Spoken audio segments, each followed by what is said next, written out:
Hello, my name's Chucks, and last year I started doing a video journal, and I meant to keep it up, and I'm very bad at that sort of thing. And so I thought this year I would make a resolution to do one a month. And this morning I woke up and realised that January is nearly over, and I hadn't posted anything. So I thought I would give it a go again this year. But what to talk about was the main problem. And I was talking to someone over New Year who said to me that they couldn't wait to be my age because imagine all of the wisdom they would be able to pass down to younger people. And I know they were trying to be very sweet because they are very young and I am quite old. And I thought to myself, do I have any wisdom to hand on to children and young people? And I don't have a lot. But I do know a couple of myths of adulthood that I thought I could dispel and pass along some insight into. So I thought that could be the theme of today's video. So here we go. Myths about adulthood. I think one of the biggest ones is that most of us don't want to be grown-ups, and we are actively fighting against the need to be grown up all of the time and reclaiming our sense of fun and enjoyment in life. That thing that growing old is mandatory but growing up is optional, it's true. At no point do you need to stop having fun. You do, however, need to be aware that younger people look up to you, and that as the grown-up, you do need to be responsible and think ahead.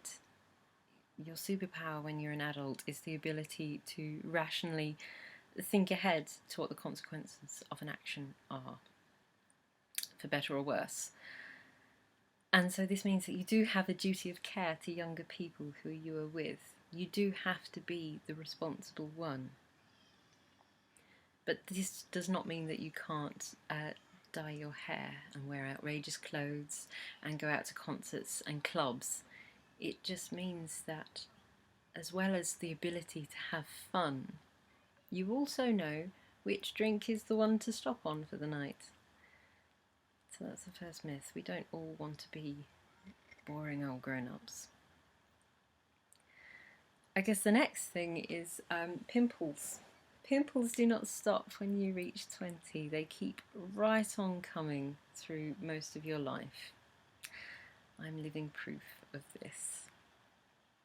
However, you can use it to your advantage because pimples are associated with youth, and when people see your spots, they are going to think you are younger than you are. And at some point, trust me on this, you are going to get a little thrill out of somebody thinking that you are younger than you are. Also on this topic, a lot of men I have known have also, as they've gotten older, discovered the genius that is makeup to cover up those unwanted spots. And they've all said that they wished they had come to this epiphany earlier in their lives. So boys, if those spots are annoying you, just pop on some tinted moisturiser, a bit of foundation, and then go and enjoy life. There is nothing wrong with wearing a bit of concealer or eyeliner or a full face of makeup if it gives you confidence. It's something that I wish I had been aware of at a younger age. Wearing makeup does not define what type of person you are. If you want to wear makeup, just go for it. If you don't, then there's nothing to say that you need to. But there is nothing inherently wrong or bad about wearing makeup. My next point, I think, is a bit more serious, and that's the issue of children. At some point as you get older, People are going to start hassling you about when you're going to have kids. It's expected that at some point you're going to want to settle down and raise a family, which is rubbish. Not everyone wants to be a parent. Not everyone should be a parent. And the fact that we have it drilled into us that this is what you'll want someday is actually really dangerous and damaging, not just for individuals but for us as a society. Being an adult does not mean having or wanting children, because parenting is really hard work when it's done right. Parenting is a vocation, and not everyone feels that calling. And we shouldn't pressure people into it just because it's the done thing. Often when people say they want babies, I want to try and talk them out of it, which sounds horrible, but is simply because I know what a strain being a parent can be sometimes. And because wanting babies, that's not enough. Because people aren't babies for very long, and babies are actually a lot of hard work and can be quite gross and tiring, and possibly what you're wanting is something to give you affection and comfort, and so what you really might be craving is a puppy or a cat and not a human baby. Or you could become a foster parent, because God knows we need more of those, and it is one of the most vital roles in our society, and they are in short supply. And we wouldn't need so many foster parents if so many people hadn't fallen into parenthood because they thought it was what they were supposed to do when they became an adult. And yes, I am a parent, and it is wonderful and joyful, but it can also be heartbreaking, and it is not for everyone. So there you go. My next point. Earlier I mentioned vocation, because I believe that parenthood is a vocation, and I think it should be something that you work hard at and think deeply about and study for and continuously strive to become better at. In a job that you want to excel at, you go on training days and you update your credentials and you take courses on the latest innovations in your field, and I think that parenting should be the same. But jobs and careers are another area of being a grown-up which has unrealistic expectations tied to it. You don't have to live for your career. You don't even have to love your job. You don't have to turn your passion into your paycheck. It is okay if you work a thankless job and then live for your kids or your partner or your pets or your hobbies. I once met an amazing actor who worked in a supermarket, and she was brilliant, but she was only ever in amateur productions. And most of the amateur theatre people I've met are the same. They live for it, they love it, and they do it all for free. And that's fine. They have their jobs and families and friends, and they live for that hobby. Theatre is their life, and they are just as dedicated to it as most professionals. But they can't, because of circumstances or just who they are, do that as a profession. It's their hobby. We have friends who are shoe repairers. They run a little shop in the middle of a shopping centre.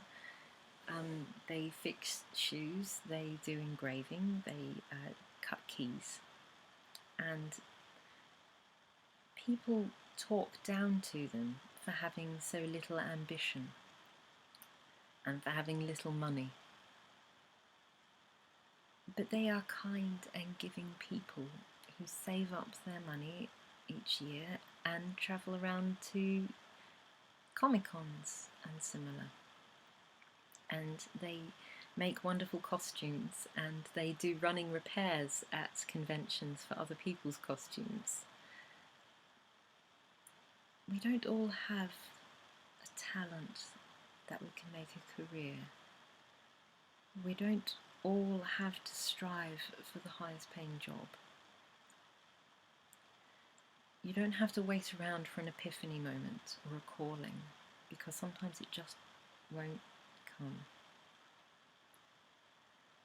It's okay to have a job that just pays the bills and then live your life outside of work.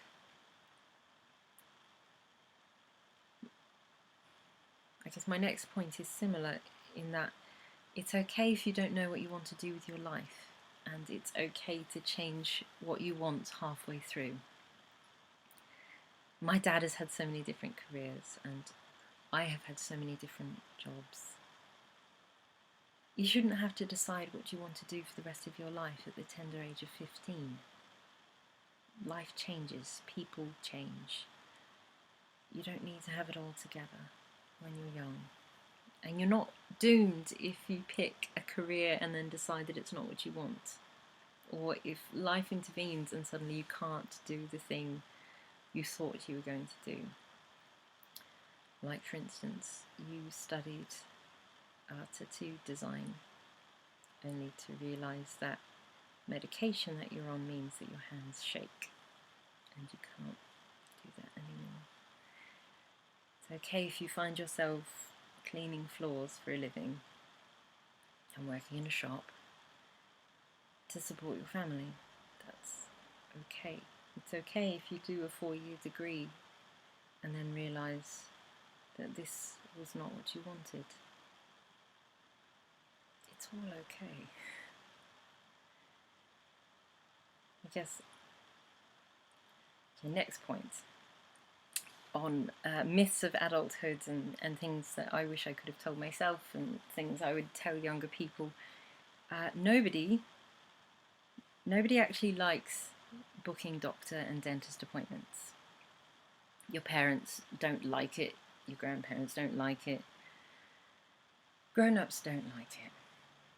Or calling up for takeaway, or calling the mechanic, or any of those phone calls that you have to do. No one enjoys it, just about everyone dreads it and procrastinates over doing it. You do not reach adulthood and suddenly know how to do it without getting that nervous feeling in your chest. But here's the thing.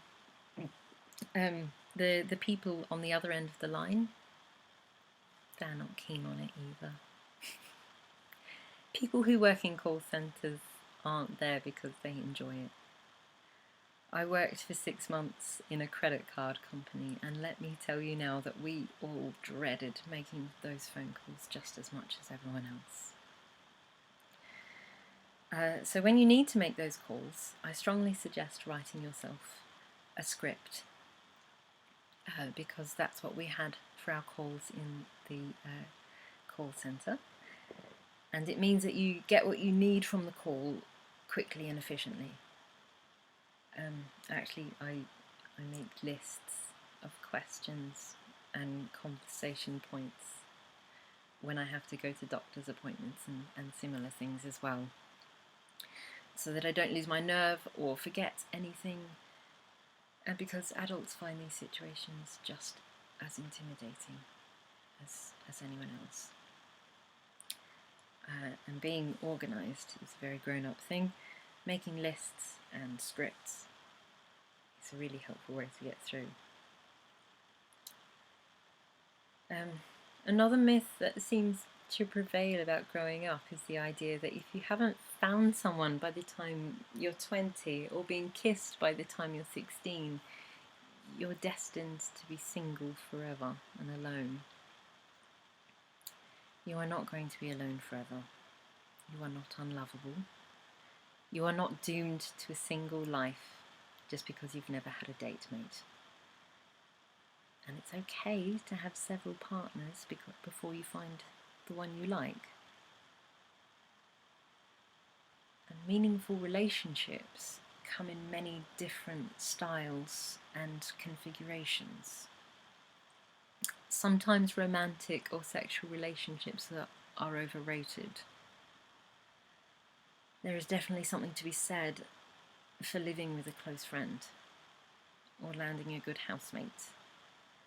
Someone you can make dinner with, chat to, watch films with, go for a drink with, and hug at the end of the night. And there's something to be said for living alone as well. And the point is, you've got years to date and figure out who you are and who you want to be with and what you need, and you don't have to have that sorted out too early. And even if it feels like you're going to be alone forever, you ain't. There is more than one soulmate out there for you, and they will be there when you need them. The last thing for now is probably the fact that when you're young, you have this wonderful ability to rail against the system. When you're older, you do lose that to a certain extent. You get tired. But when you're young, you tend to think, just you wait. When I'm grown up, I'll change that. But seriously, don't wait. Change takes time, sometimes a lot of time. I went on my first march for marriage equality when I was about 15, and I'm still marching, still fighting, still hoping, still writing and petitioning and educating, hoping. And we will get there, but it takes time, so don't wait.